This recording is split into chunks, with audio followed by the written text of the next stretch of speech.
L'heure du mystère.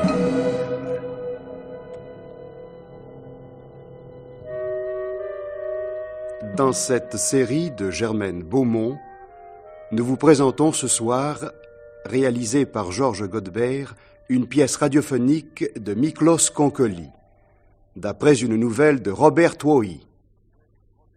Un chien mort.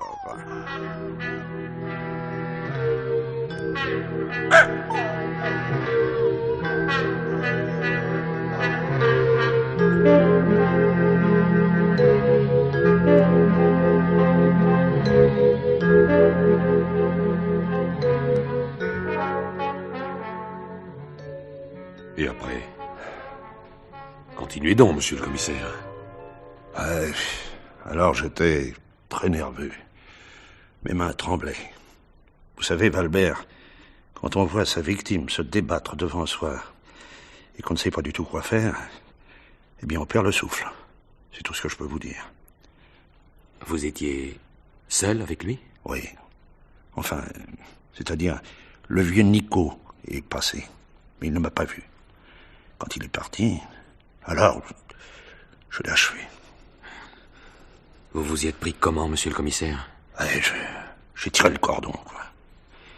Il s'est encore débattu, alors je l'ai lâché, puis j'ai de nouveau serré. Cela a duré environ 2 minutes, mais elles m'ont paru 2 heures. Puis tout à coup, il n'a plus bougé du tout. Ce n'est pas possible. Et après? J'étais complètement épuisé. Finalement, c'était la première fois de ma vie que je faisais une chose pareille, Valbert. Après, je l'ai sorti de l'eau et je n'en croyais pas mes yeux. À mon hameçon, il y avait quelque chose de formidable. Un brochet de plus de 4 livres. Et ça, dans notre petite rivière? Oui. Quelqu'un l'a vu? Vous ne me croyez pas, hein? Mais demandez à Madame Bichet. Elle est passée à bicyclette près de moi un peu plus tard, elle vous le dira. Bien sûr que je vous crois, commissaire Roland. Pourtant, d'aussi grands brochets, c'est plutôt rare ici. Toutes mes félicitations. Bon, ce n'est qu'une affaire d'endurance. Les seuls animaux que j'aime vraiment, ce sont les poissons. Oui, on se demande si les poissons pourraient en dire de même de vous, monsieur le commissaire. Et alors, demain, vous partez en vacances? Oui. Et alors là, vous pourrez y aller vraiment à la pêche, pas vrai? Vous êtes content? Et comment? Entre nous, inspecteur Valbert, j'en ai marre du métier en ce moment. Quel trou à saumon que ce tourneau de vieille. Lyon ou Paris, ça, oui, ce serait autre chose. Là, au moins, il se passe quelque chose. Mais dans ce patelin-ci, rien. Jamais rien. Dites-moi sincèrement, avons-nous jamais eu dans ce bled endormi et rempli de vieilles filles agitées et de retraités bêtés d'ennui un crime qui nous ait vraiment cassé la tête, hein? Non, jamais. Souvent, je me demande, Valbert, pourquoi nous avons choisi un métier si bête. Eh bien, probablement parce que nous l'aimons quand même, ce sacré métier, vous ne croyez pas? Ouais. Dans ce bas monde, il y a des gens qui se précipitent sur les mots croisés, d'autres ne décollent pas de l'échiquier et n'ont de cesse qu'en faisant mat l'adversaire. Eh bien, nous autres investigateurs, nous cherchons aussi à mettre nos adversaires en échec, mais d'une autre façon. Ah, vraiment. D'ailleurs, dans notre métier, nous avons affaire à la justice, à la lutte contre le malin. Bon, taisez-vous donc, inspecteur. Vous parlez comme un sergent de l'armée du salut. Oh, commissaire. Allô, commissaire Roland à l'appareil. C'est Madame Claudier qui téléphone, monsieur le commissaire. Je voudrais vous faire part de quelque chose, mais je ne suis pas tout à fait sûre de mon fait. Eh bien, prenez tout votre temps, madame. De toute façon, je pars en vacances. Peut-être serez-vous sûr de votre fête à mon retour. Ah non, monsieur le commissaire, vous devez m'écouter. Depuis plusieurs jours, il y a quelque chose qui m'inquiète. Ah, de quoi s'agit-il, madame? Je ne peux pas vous le dire par téléphone. Pourriez-vous venir chez moi? Où ça? 124 rue Honoré de Balzac. Oh mon Dieu, que c'est inquiétant. Mais il vaudrait mieux que vous regardiez le tout de plus près. Ensuite, vous pourriez me dire peut-être si... Dire quoi donc? S'il est arrivé quelque chose à mon voisin ou bien si tout est en ordre chez lui. Oh, madame, s'il fallait qu'on se dérange à chaque fois que quelqu'un pense qu'il y a quelque chose qui ne va pas chez son voisin, là, alors nous aurions dû... Et que deviendrait notre ville si on ne peut même plus compter sur sa police? Je me serais attendu à un peu plus de prévenance de votre part, commissaire Roland. Bon, bien, madame. Bon, je vais passer chez vous. Redites-moi votre nom et votre adresse, je vous prie. Madame Claudier, CLAU, n'est-ce pas? Oui. 124 rue Honoré de Balzac. 124 rue Honoré de Balzac. Oui. Bon. Et merci, monsieur le commissaire. Oui, à tout à l'heure, madame. Eh bien, Valbert, je crois que vous allez devoir remettre un peu vos vacances, patron. Ouais, j'en ai peur.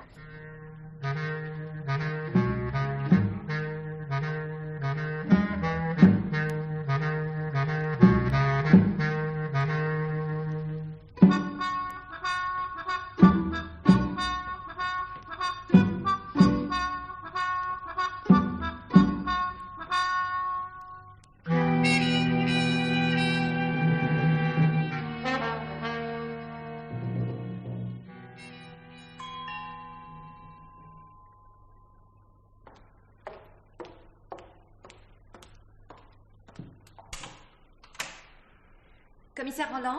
Oui, puis-je parler à madame Claudier, s'il vous plaît? Elle vient de me téléphoner et Je suis madame Claudier. Ah, Vous avez l'air surpris, monsieur le commissaire. ben, un peu, je vous croyais plus âgé. C'est pas un compliment pour ma voix.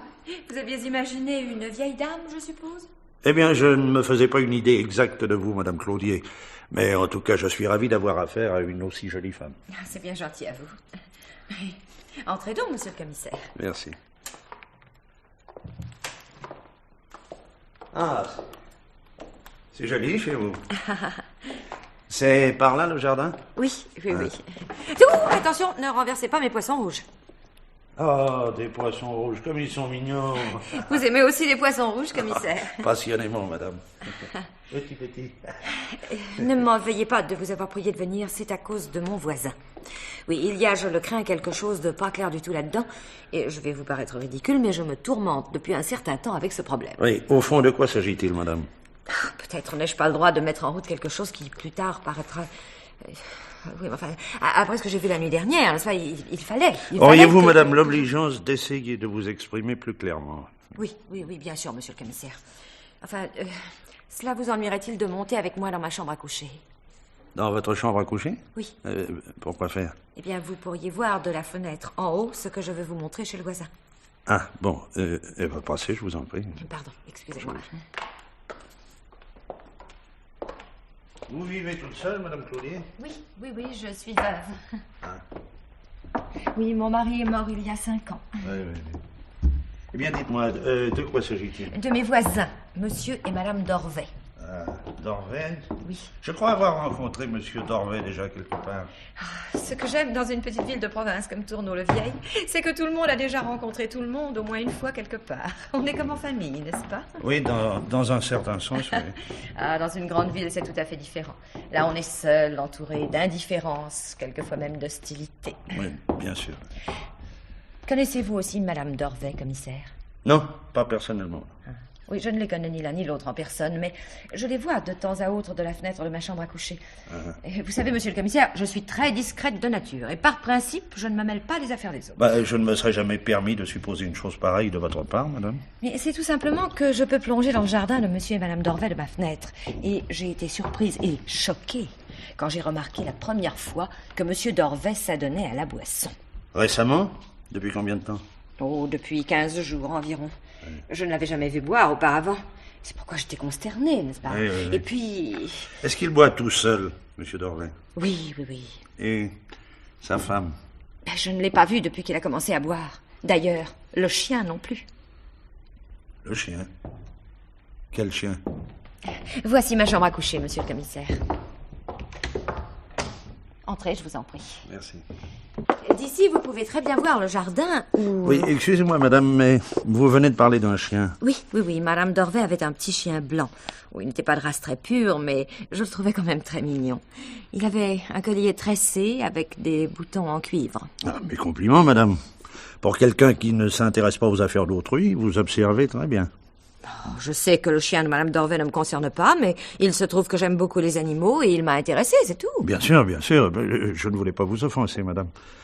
Continuez, je vous en prie. Eh bien, il y a à peu près 15 jours, Madame Dorvet et son chien ont disparu. Peut-être est-elle partie. Non, je ne crois pas. Non, pour mieux comprendre, monsieur le commissaire, laissez-moi vous raconter quelque chose sur monsieur et Madame Dorvet. Voilà. Avant, j'ai souvent remarqué comment elle s'allongeait dans un transat et menait son mari à la baguette. Monsieur Dorvet, lui, s'occupait de son jardin. Et j'ai pu observer très exactement comment il la regardait quand elle tournait la tête. Ah. Et comment la regardait-il? D'un œil méchant. Très méchant, monsieur le commissaire. Bon, ça, il n'aime pas cette femme. Il ne peut pas la souffrir, ça se voit, même de loin. Et depuis 15 jours, vous disiez que... Oui. Le mari est seul depuis 15 jours et il boit. Tenez, regardez. D'ici, vous pouvez très bien l'observer. Regardez. Voilà, c'est lui. Comment, cet homme serait monsieur Dorvet? Oui, c'est lui. Ah, c'est incroyable. Il a changé complètement depuis que je l'ai vu la dernière fois. Il a l'air beaucoup plus vieux et donne l'impression de se laisser aller complètement. Ça fait 15 jours qu'il se promène avec ce gilet de corps sale et ce pantalon froissé. Ah, autrefois, il était toujours si correct. Je n'ai encore jamais vu un homme changer aussi vite et de telle façon. On dirait même qu'il ne s'est pas rasé depuis quelques jours. Ah oui. Attendez, vous voyez? Il a un verre à la main. Et près de son transat, une bouteille de whisky. Oui, je vois. Et tout autour de la pelouse, des bouteilles vides. Oui. Ah, c'est étrange, ça. Ah, ça oui. Et voilà. Parfois, il reste assis comme ça, des heures durant, les yeux fixes, sans rien regarder. Vous disiez tout à l'heure, madame, qu'il s'est passé quelque chose la nuit dernière. Oui. Que s'est-il passé exactement? Eh bien voilà, tout d'un coup, la nuit, je me suis réveillée en entendant un bruit. Alors j'ai regardé l'heure, il était exactement 11h10. Dehors, c'était la pleine lune. Donc, mais j'ai regardé, c'était pas par curiosité, croyez-moi. Mais non, madame Claudier. Vous vouliez tout simplement savoir de quel genre était le bruit. Voilà. Mais c'est parfaitement compréhensible. Continuez, s'il vous plaît. Alors, j'ai vu monsieur Dorvet debout devant un parterre de plantes arrachées. Il tenait une pelle à la main, il l'enfonçait un peu dans la terre, creusait un peu, la laissait tomber et regardait fixement l'endroit où il avait fouillé. Et il est resté comme ça assez longtemps. Et puis ensuite, il est retourné dans la maison. Oui. Vous n'avez pas vu sa femme du tout au cours des 2 dernières semaines, madame? Non, du tout. Et son chien non plus. Une querelle a peut-être éclaté entre eux. Après quoi, elle serait partie pour quelque temps. Peut-être, oui. Oui, pour rendre visite à des personnes de sa famille, ou bien pour se reposer à la mer ou à la montagne. Ça peut arriver. Oui, bon, ça c'est possible. Je ne sais pas, moi. En tout cas, c'est ce que je voulais vous raconter, monsieur le commissaire. Mais pourquoi craindre qu'il se cache quelque chose là-dessous? Ici, à Tourneau-le-Vieil, il n'y a pas eu de meurtre depuis 9 ans. Un homicide dans une maison près de la gare de marchandises. On a tué un homme d'un coup de bouteille dans un bistrot. Jusqu'à maintenant, j'ai eu peu d'expérience avec des crimes violents. Oui, mais enfin, vous devez tout de même savoir ce que vous avez à faire. Oui, il ne faut pas précipiter les choses, madame. Ah bon. Je ferai faire des recherches qui mettront certainement en évidence que tout est pour le mieux. Espérons-le, commissaire. Bien, je ne voudrais pas vous importuner davantage. Ayez l'obligeance de ne parler à personne de cette affaire. Non, mais ça va de soi. Je prendrai de nouveau contact avec vous et vous informerai du résultat de mes recherches. Oui. Au revoir, madame. Au revoir, monsieur le commissaire. Donc, bien, attendez, je vous raccompagne. Au revoir.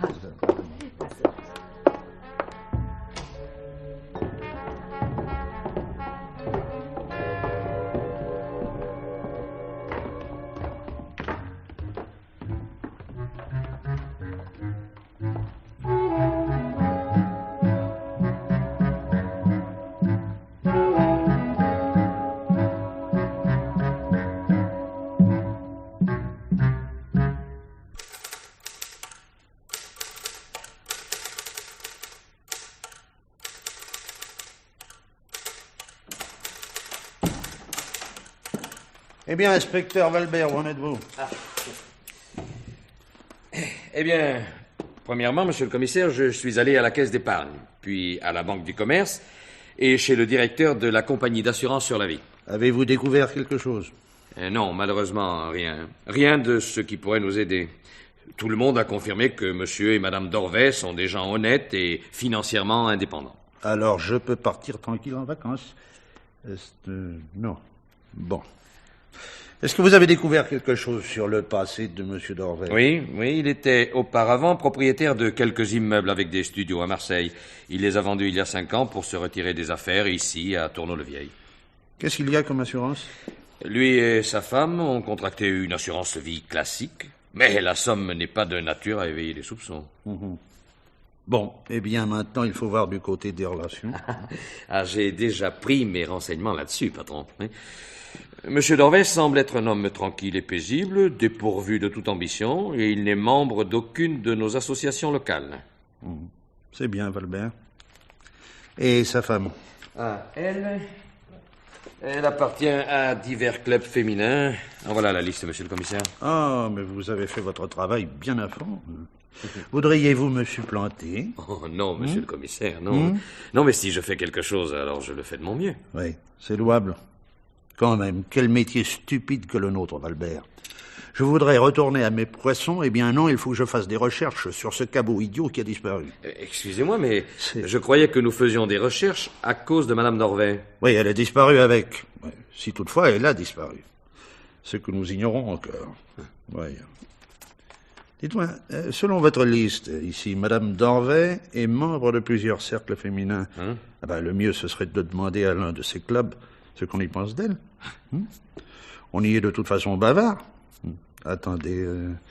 Cercle de discussion littéraire, la lumière nouvelle. Voilà. Espérons que nous serons éclairés. Où est le numéro de téléphone? Au verso de la liste, monsieur le commissaire. C'est très bien, oui. C'est bon.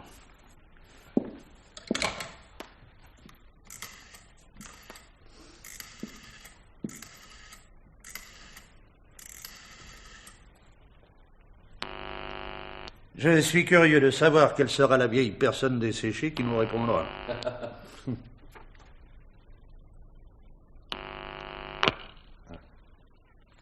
Ici la lumière nouvelle. C'est le commissaire Roland à l'appareil. Puis-je parler à la directrice de votre cercle, s'il vous plaît? C'est moi-même. Vous parlez à mademoiselle Crier. Comment? Crier! Que puis-je faire pour vous, commissaire? Excusez-moi de vous déranger, mademoiselle, mais je voudrais prendre des renseignements sur une certaine madame Dorvet. V-E-T. Dorvet.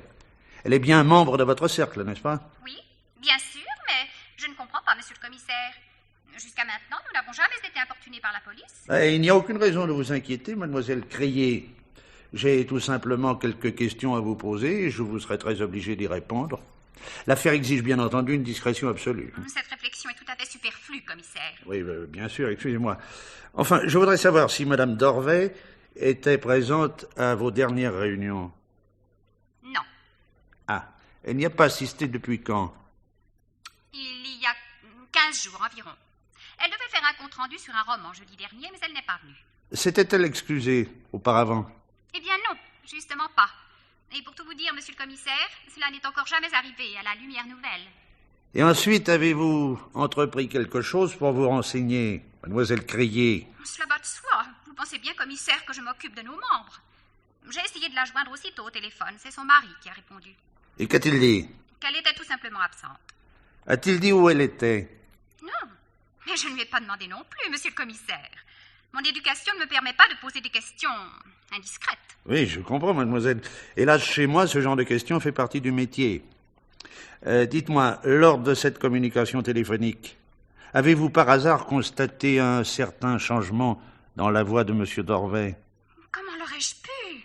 Je ne lui avais jamais encore parlé. Oui, naturellement, oui. Vous n'avez pu ainsi constater aucune modification. C'est clair comme le jour, oui. Mais je voudrais tout de même savoir si la voix de monsieur Dorvet vous a semblé naturelle. Eh bien, je dirais que c'était une voix mal assurée. Bon. Mais en ce qui concerne madame Dorvet, vous n'avez plus entendu parler d'elle? Non, plus du tout. Jusqu'à ces 15 derniers jours, elle n'avait jamais manqué à vos réunions? Jamais. Non, elle était très ponctuelle. Elle a pris part à toutes les discussions et bien souvent elle faisait des rapports. Oui, vous savez, monsieur le commissaire, nous discutons de livres. Lorsqu'il s'agissait d'ouvrages en plusieurs volumes, Madame d'Orvey était toujours chargée d'en faire un exposé aux réunions. Par conséquent, une femme intelligente qui jouit dans votre cercle d'une certaine popularité, n'est-ce pas? Je n'ai jamais dit cela, monsieur le commissaire. Si nous lui avons confié des tâches plus ardues, c'est que personne d'autre ici ne veut lire des œuvres en plusieurs volumes. Et si vous tenez à connaître mon opinion personnelle sur elle, je tiens Madame d'Orvey pour quelqu'un qui veut tout savoir mieux que les autres et qui tire grande vanité de son intelligence. C'est très intéressant tout ça. Dites-moi, mademoiselle, est-ce qu'elle vous a jamais parlé de son intérieur? Monsieur le commissaire, vous dépassez les bornes avec votre manie de questionner. On dit de nous autres femmes que nous sommes curieuses. Mais pour ce qui est de la curiosité, vous dépassez toutes les commères de la ville. Je considère que notre entretien est terminé. Au revoir, commissaire. Au revoir, mademoiselle. Elle a raccroché.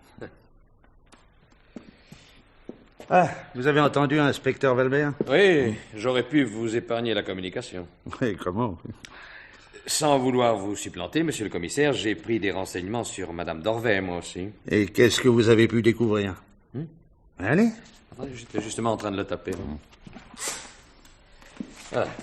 Une ancienne femme de chambre, répondant au nom de Monique Dubois, a déclaré que Madame d'Orvey raffolait de son petit chien blanc qui s'appelle Mitzi. Par ailleurs, elle est très fière de son indépendance financière.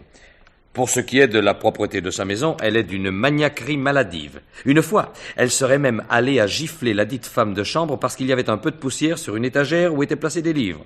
Sur ce, la femme de chambre lui a donné congé. Le coiffeur de la Grand-Rue, Monsieur Vibard, m'a déclaré que Madame d'Orvey était une cliente très difficile et impopulaire en raison de son caractère ergoteur. L'électricien m'a dit la même chose. Il lui a fallu changer 3 fois la place d'un fil pour un seul montage. Quant à Jean Brutaille, un jardinier qui a travaillé quelques jours dans le jardin des d'Orvey, eh bien, il m'a confirmé qu'elle traitait son mari d'une façon indigne et humiliante. Tiens. Elle n'a pas l'air trop aimée, cette femme-là. Et il y a autre chose, Valbert? Oui, mais cette fois, des témoignages positifs sur la dame d'Orvey. Elle paie ses factures d'une façon toujours très ponctuelle. Quand elle part en vacances avec son mari, elle n'omet jamais de décommander le lait et les croissants et pense à faire suivre son courrier. Eh bien, ceci prouve que ce n'est pas le genre de femme à disparaître sans rien dire. L'affaire commence à m'intéresser, Valbert. Mais il faut que nous nous mettions au boulot avec précaution. Ici, il s'agit de gens aisés et respectables, qui représentent quelque chose. Éclaircir un homicide dans un bistrot est pour nous un jeu d'enfant, mais dans le cas des d'Orvey, il suffit d'une seule démarche irréfléchie, une seule action ou accusation sans fondement, et toute la ville entre en ébullition. Avant tout, je ferai une visite de politesse à Monsieur d'Orvey.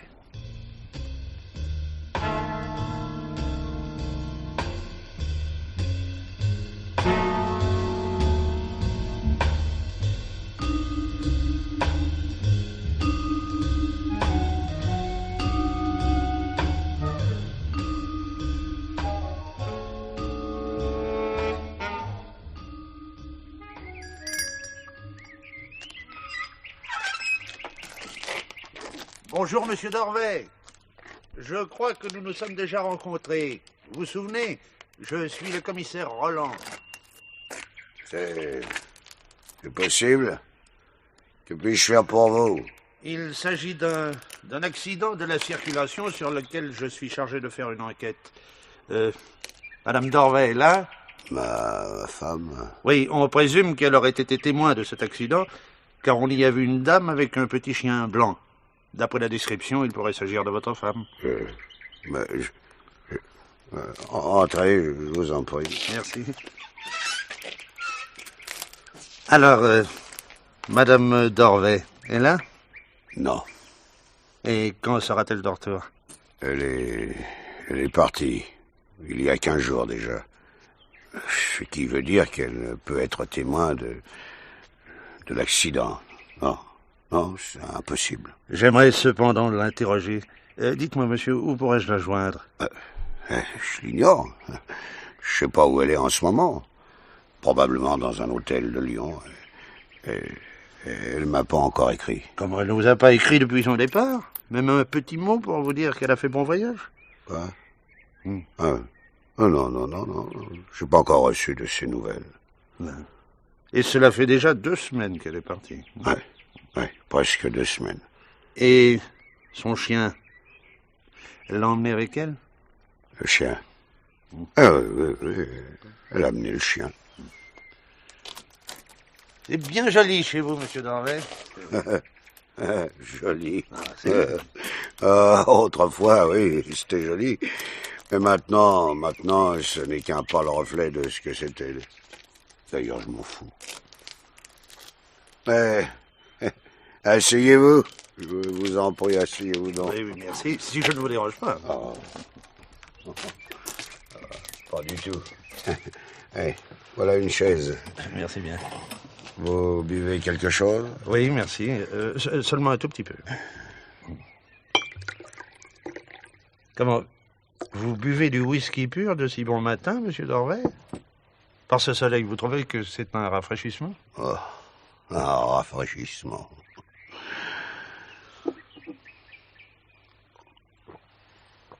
Si je vous disais que je ne bois que pour m'étourdir, pour ne plus penser à rien. Voyons, vous n'avez sûrement pas de raison de vous plaindre, monsieur Dorvet. Cette belle maison, ce joli jardin, et une femme charmante. Charmante.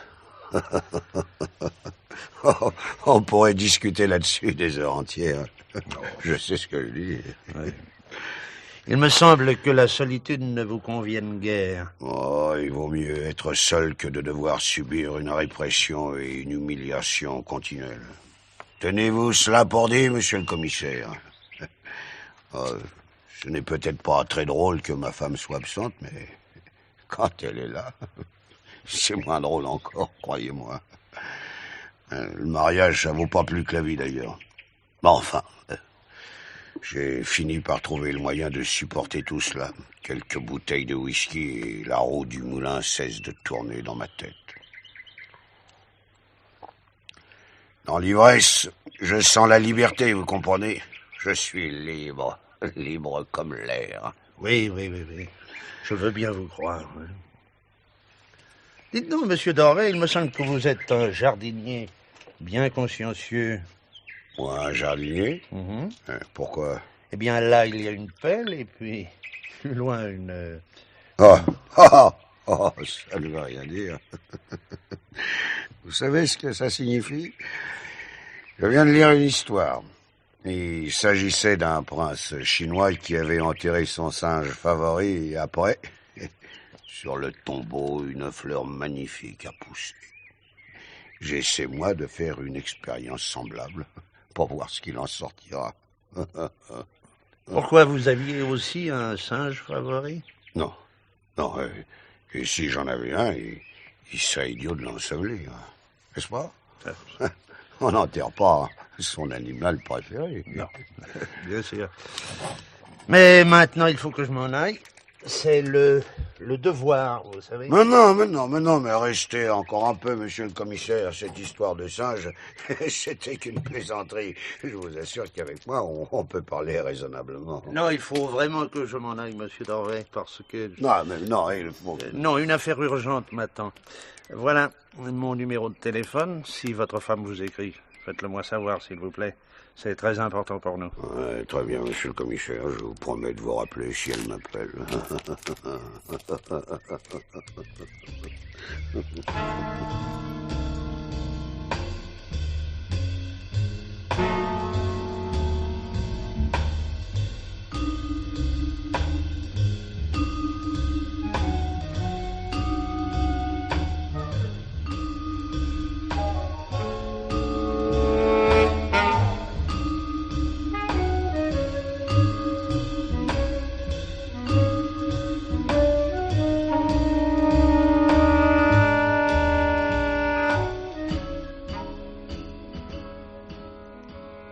Voilà, Madame Claudier, c'est tout. Monsieur Dorvet a complètement changé. Il cherche à se rendre la vie plus facile avec l'alcool. J'ai eu la possibilité de jeter un coup d'œil au-dessus de son épaule dans le salon. C'était dans un désordre. C'est tout ce que je peux vous dire. Des bouteilles, des verres, des mégots, de la vaisselle en pagaille. Oui, oh, je me doutais bien, commissaire, que cela clochait. Et qu'est-ce que vous allez faire maintenant? J'aurais quelque chose à vous demander, Madame Claudier. Voilà. Est-ce que nous pourrions, nous, passer la nuit prochaine dans votre chambre à coucher? Qu'est-ce que vous entendez par là? Voilà, simplement que je voudrais surveiller Monsieur Dorvet d'en haut avec 2 de mes assistants. Peut-être sortira-t-il de nouveau avec sa pelle et tentera-t-il de l'exhumer. De l'exhumer? Eh oui. Et comme cela, nous pourrions le prendre en flagrant délit.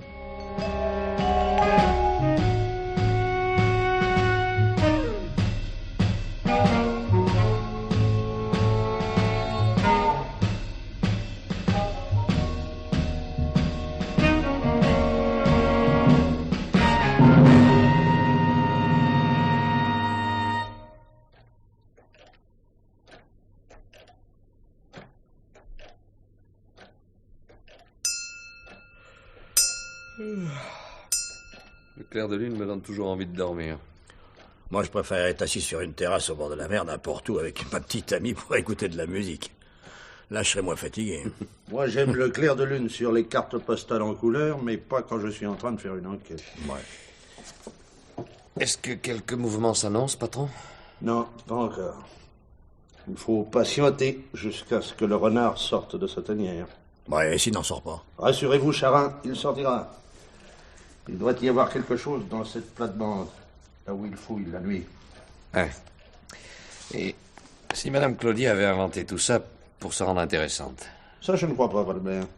C'est une femme que sa beauté suffit à rendre intéressante. Au fond, moi, je suis content de pouvoir être de service dans la chambre à coucher d'une femme aussi jolie. Et pourtant, monsieur le commissaire, croyez-vous que nous avons garé notre voiture assez loin de la maison? Dorvet pourrait avoir remarqué quelque chose. Mais non, c'est tout à fait impossible qu'il nous ait vus ou entendus. Toujours rien, monsieur le commissaire? Non. On ne voit que des bouteilles vides, dispersées partout sur la pelouse. Avez-vous apporté les 2 pelles? Oui. Mais pourquoi faire? Peut-être en aurons-nous besoin plus tard. Vous avez une cigarette pour moi, Valbert? Oui, bien sûr, monsieur le commissaire. Voilà. Merci. Merci beaucoup.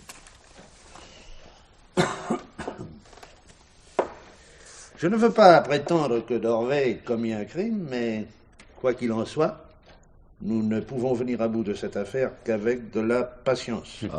Il faut épier le suspect comme le chat la souris. Oui, mais c'est facile à dire. Je viens de faire un peu de café pour ces messieurs. C'est tout à fait aimable, Madame Claudier. Merci 1000 fois, madame. Nous sommes tout simplement ravis, madame. Vous devez surtout être bien fatigué. Nous? Fatigués? Jamais. Et encore moins si vous nous tenez compagnie. Pour ce qui est de ma compagnie, ça n'est pas très amusant aujourd'hui. Oh, l'ombre, zut, j'ai renversé du café. C'est bien, madame. Alors, je suis très nerveuse ce soir, ça c'est sûr. Je voudrais que toute cette histoire soit finie. Rassurez-vous, Madame Claudier, vous n'avez fait que votre devoir, en nous prévenant. Oui. Personne ne pourra vous en tenir rigueur. Hein. Valbert, regardez un peu de la fenêtre si Dorvet a bougé. Oui. Pardon, excusez-moi. Non. Non, il n'a pas bougé. Il est toujours assis dans la cuisine et regarde fixement devant lui. Ça peut-il durer encore longtemps, monsieur le commissaire? Ça, je n'en sais rien, madame. Mais nous ne resterons pas plus longtemps qu'il ne sera nécessaire. S'il ne sort pas sous peu, il ira sans doute se coucher. Et dans ce cas-là, nous vous laisserons en paix. Si vous voulez faire demain un autre essai, ma chambre est toujours à votre disposition. Monsieur le commissaire, Oui. il arrive. Il arrive. En effet, il a de nouveau une pelle à la main. Il va maintenant vers la plate-bande. Et son regard fixe. Oh, c'est à faire dresser les cheveux sur la tête. Il vaudrait mieux attendre encore un peu. Ah, ça y est. Ça y est, maintenant, il commence à creuser. Ah, il s'arrête. Il regarde autour de lui. Exactement comme hier soir. Ah, voilà. Il continue à creuser. Allons, mes enfants, prenez les 2 pelles. Nous allons le surprendre et l'aider dans ses fouilles. Ah, patron, je comprends maintenant pourquoi les pelles. L'objet à mettre à jour doit l'être au plus tôt. Oh, messieurs, je vous en prie, soyez aussi discrets que possible. Pas de scandale, surtout.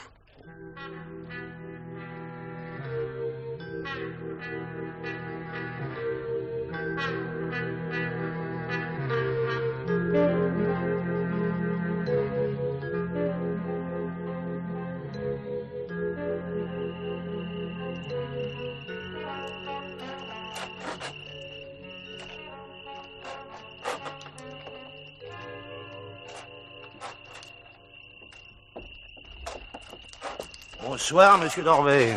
Oui. Mais comment diable êtes-vous entré ici? Par-dessus la clôture. Nous n'avons pas sonné pour ne pas vous déranger dans votre travail. En voilà des manières. Le commissaire Roland cambrioleur. Et ces deux-là. Mes assistants. Puis-je vous demander, monsieur Dorvet, ce que vous faites ici? Vous n'êtes pas aveugle. Vous voyez bien que je suis en train de creuser. D'ailleurs, qu'est-ce que cela peut vous foutre que ce que je fais dans mon propre jardin? Cela me regarde plus que vous ne pensez. Et moi, je vous réponds que je suis libre de faire ce que je veux dans mon jardin, à l'heure qu'il me plaît, de jour et de nuit. Et maintenant, allez au diable ou bien... Monsieur Dorvet, du calme. La chose n'est pas si simple que cela. Allez, mes enfants, au travail. D'accord. Oh, ça, c'est le comble. Je parie que je dois cette visite inattendue à l'espèce de fouine qui habite à côté. On nous a seulement fait part de certains soupçons dont l'éclaircissement nous incombe. Écoutez, je vous donne un bon conseil, commissaire. Dites à vos gens d'arrêter sur le champ. Vous voyez, monsieur, nous allons bien plus vite que vous. Vous voulez bien me dire enfin ce qu'ils cherchent, vos gens? Du pétrole, peut-être? Nous allons voir tout de suite.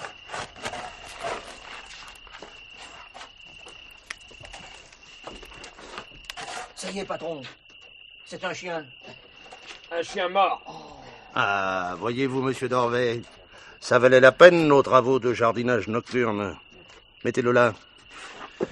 Vous n'allez tout de même pas nier que ce soit un chien mort, monsieur Dorvet, hein? Non. Il était blanc, avec un collier tressé orné de boutons en cuivre. Exactement comme il nous a été décrit. Le crâne du chien est défoncé, patron. On a pu le défoncer avec une pelle. Oui, commandant. Eh bien, monsieur Dorvet. Pourrions-nous nous asseoir, commissaire? Mais naturellement. Oui, bien sûr.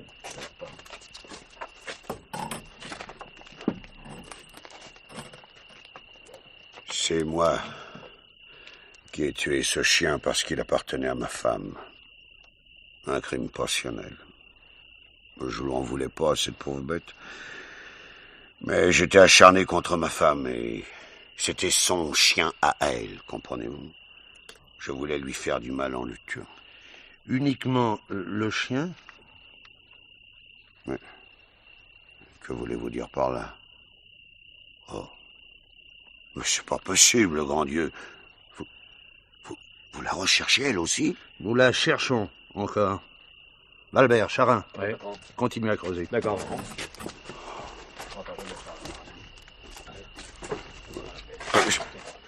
Cela signifie que cette damnée voisine prétend également que j'ai tué ma femme? Oh, quelle sorcière. Depuis qu'elle habite ici, elle n'a fait que nous espionner par sa fenêtre. À croire qu'elle n'a pas d'autre passe-temps que de nous épier. Cela devrait vous inciter à nous dire où est votre femme, Dorvet. Hein? Non. Enfin, c'est-à-dire... Si vous voulez savoir la vérité, elle m'a quitté. Quitté? Oui. D'un jour à l'autre, comme ça, sans prévenir. Hein? Comment aurais-je pu savoir qu'elle n'était pas heureuse avec moi? Elle avait tout ce qu'une femme peut désirer, la maison, le jardin, de l'argent, tout. Et soudain, elle m'a dit qu'elle ne pouvait plus supporter de vivre avec un imbécile comme moi. Vous n'avez pas essayé de lui faire changer d'opinion? Oh, si, j'ai même tout essayé. Je lui ai demandé de rester, je l'ai imploré, tout en vain. Eh oui, cela peut arriver. On aurait dit qu'elle était devenue folle. Mais croyez-moi, monsieur le commissaire, je n'étais pas un si mauvais mari que ça. J'ai essayé de donner à ma femme tout ce qu'elle désirait. C'est à cause d'elle que j'ai vendu mes immeubles studios de Marseille.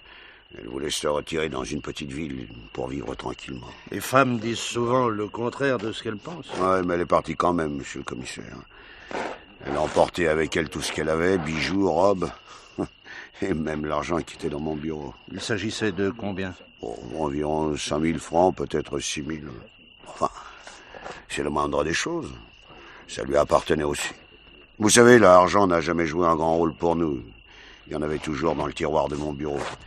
Et puis, elle avait aussi un compte en banque, des valeurs. Mais il n'y a plus rien à chercher, monsieur le commissaire. Rien? Vous en êtes sûr? Bah, nous sommes déjà à près de 2 mètres de profondeur. Devons-nous arrêter, patron? Oui, arrêtez. Et revenez ici. Oh, cette damnée voisine. Mais pourquoi aurais-je fait une chose pareille à ma femme? Mais comment cette sorcière a-t-elle pu avoir l'idée que j'avais tué Madeleine? Nous sommes mariés depuis 30 ans. Vous savez ce que ça veut dire, commissaire? 30 ans. Et tout à coup... Fini, passé. Maintenant, je me demande ce que moi je vais devenir. Oui, encore un moment, monsieur Dorvet. Je suis désolé, mais pour respecter le règlement, il faut que je perquisitionne dans votre maison, dans le garage et les dépendances. Oh, faites ce que vous voulez, ça m'est complètement égal. Et qu'est-ce qu'on fait de la fosse que nous avons creusée, patron? Oh non, mais laissez-la comme elle est, jeune homme. Ah bon? Je m'en chargerai demain. Comme ça, j'aurai au moins servi à quelque chose. Bon, Valbert, Charin, Oui. venez. Je veux en finir le plus vite possible. D'accord, patron.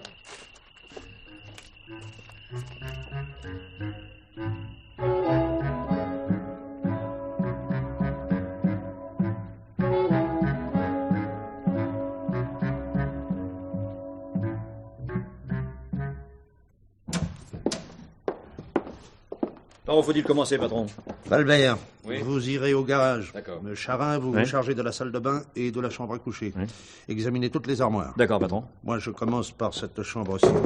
Oh, bonté du ciel, quel cafarnaum. Oui, mais je suis sûr qu'on va trouver quelque chose. Et moi pas. Mais du courage, patron. Si nous ne trouvons rien, nous allons attendre jusqu'à... Oui, mais attendre quoi? Si nous ne trouvons rien, ce sera le plus beau fiasco de ma carrière. Toute la ville va se moquer de moi. Cela peut me coûter mon poste, Charin. Patron, je vais dans la salle de bain, moi. Oui, allez-y. Personne n'aura pitié de moi. Surtout si je perquisitionne dans la maison d'un innocent. Et tout cela à cause de Madame Claudier. Celle-là... Tiens, je vais lui téléphoner tout de suite.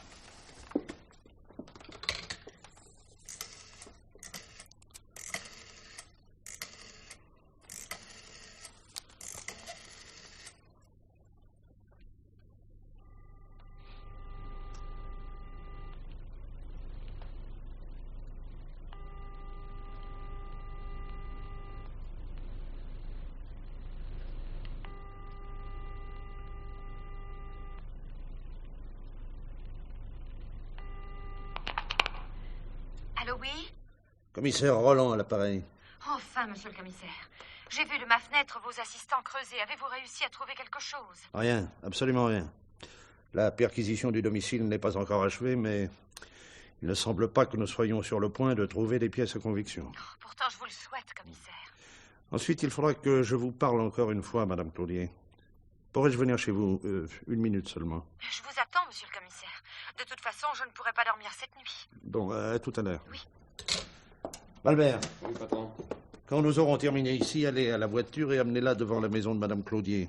Et attendez-moi là. D'accord, patron. Bon, alors maintenant, au travail.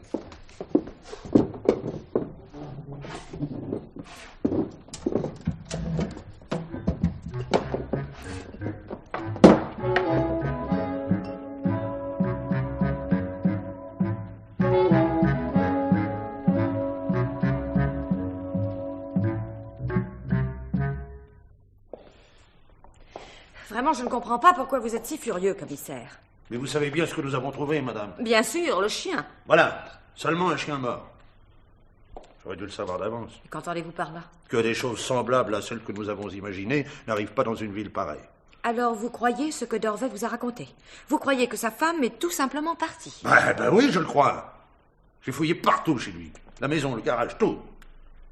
Les objets personnels de Madame Dorvet ne sont plus là. Elle les a emportés avec elle. Les bijoux, robes, articles de toilette, enfin, tout ce dont une femme a besoin. Elle l'a quittée. Très bien, très bien. Mais alors, en ce cas, où est-elle? Ah, ce que je sais, Madame, le monde est grand. Hein. Et elle semble avoir eu très envie de filer. Quant à Dorvet, c'est tout simple. Il avait honte. Il ne voulait pas qu'on apprenne que sa femme l'avait quitté, c'est tout. Peut-être espère-t-il même qu'elle reviendra quand elle n'aura plus d'argent. Cela peut arriver, mais ça m'étonnerait. Elle a sûrement pris ses précautions. Non. Non, ça ne cadrerait pas avec le caractère de cette femme, commissaire. Et comment connaissez-vous si bien le caractère de cette femme, madame? Mais je le connais, toute la ville le connaît. Et d'abord, pour quelle raison aurait-elle laissé son chien adoré? Mais le chien était déjà mort depuis longtemps. Et d'ailleurs, elle a quitté bien plus que ce chien. Sa maison, son mari. Non, cette femme a rompu complètement. C'est impossible. Rien n'est impossible, madame. Dans la vie, il se passe beaucoup de choses qui arrivent à l'improviste et qui étonnent tout le monde. Et moi, je me suis laissé aller à prendre une mesure irréfléchie, madame Claudier. Pour moi, c'est maintenant clair comme le jour, j'ai perquisitionné dans le jardin et la maison d'un innocent.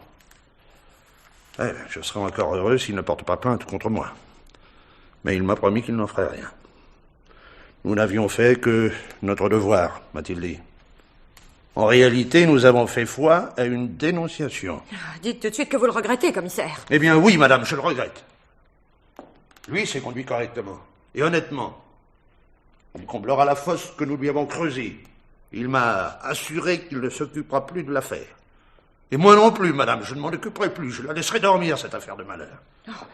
Vous devez savoir mieux que moi ce qu'il vous reste à faire. Certainement. Et là-dessus, je m'en vais. Il est tard. Comme vous voulez.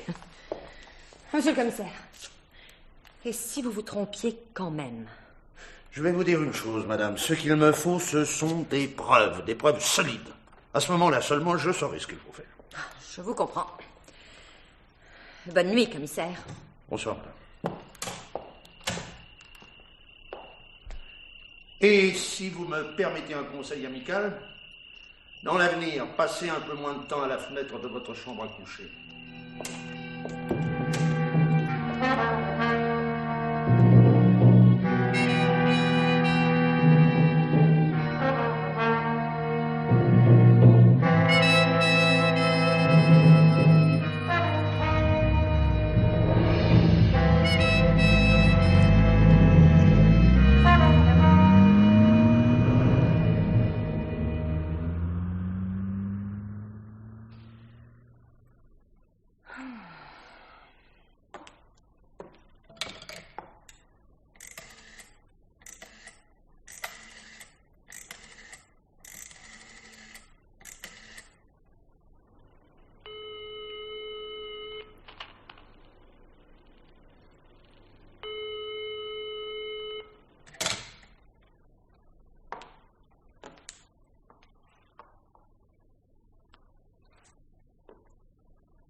Allô, c'est toi, Jacques?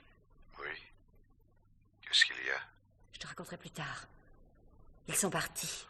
Grâce au ciel. J'ai entendu aussi leur voiture démarrer. Et maintenant, qu'est-ce qu'on fait? Viens tout de suite chez moi. Il faut la sortir de la cave, aussi vite que possible, pendant qu'il fait nuit. Et après... D'accord, Edwige. À tout de suite.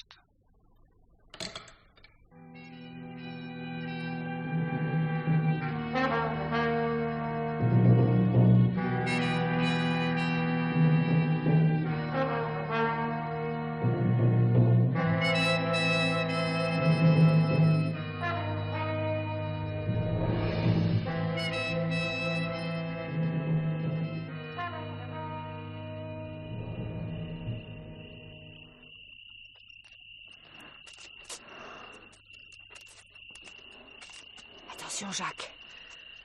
Portons-la maintenant par-dessus le mur de ton jardin. Et là, tu l'enterreras. Les types t'ont creusé la fosse. Ah, s'ils avaient su. Et après, nous serons débarrassés. La police n'ira plus le chercher dans ton jardin, ça tu peux en être sûr. Tu as une lampe de poche? Pourquoi faire? Le clair de lune suffit. Avec une lampe de poche, nous attirerions l'attention des voisins s'ils ne dorment pas.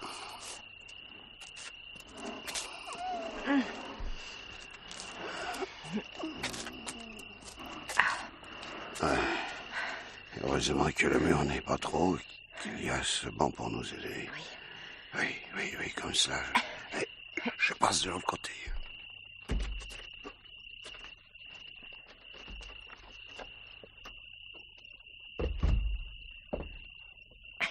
Attends, c'est moi qui vais passer maintenant. Bon, allez, maintenant aide-moi.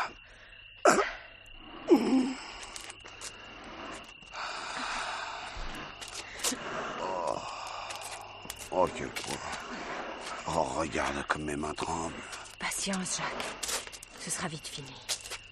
Fini.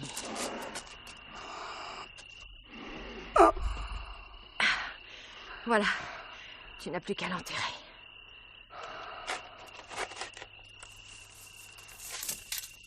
Ah, quelle situation induis-je. Il s'en est fallu d'un fil. Claudie, si on veut gagner, il faut jouer le tout pour le tout. Oh, ça en valait la peine, Jacques. Maintenant, nous sommes libres. Je ne peux pas encore y croire que nous en finissions par de bon. Tu ne crois pas que le commissaire... Oh, le commissaire, un véritable idiot. Il a l'air mort maintenant, parce qu'il prétend avoir porté un coup à ton honneur. Il rumine sur ce qu'il appelle une terrible erreur professionnelle. Oh! Mais qu'est-ce que tu as, Jacques? Je n'ai commis aucune erreur professionnelle, Madame Claudier. J'attendais mon heure, simplement.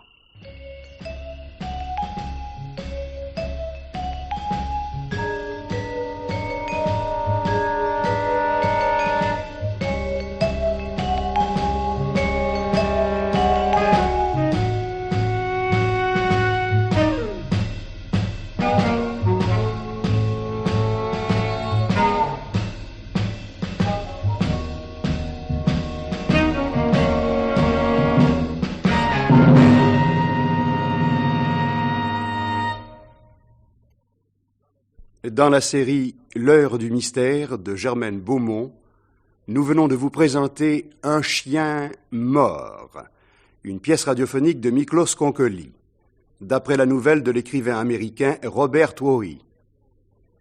Voici quelle en était la distribution. Jean-Roger Cossimon, le commissaire Roland. Jean Péméja, Valbert, son adjoint. Jo Charrier, Charin. Sylvine Delannoy, Mademoiselle Crier. Avec Jacqueline Porel, Madame Claudier, et Étienne Bierry, d'Orvey. Chef opérateur du son, Michel Ristich. Enregistrement, mixage et montage, Jean-Claude Lagarde. Bruitage et effets spéciaux, Jean-Jacques Noël. Assistant, Alain Masse. Réalisation, Georges Godebert.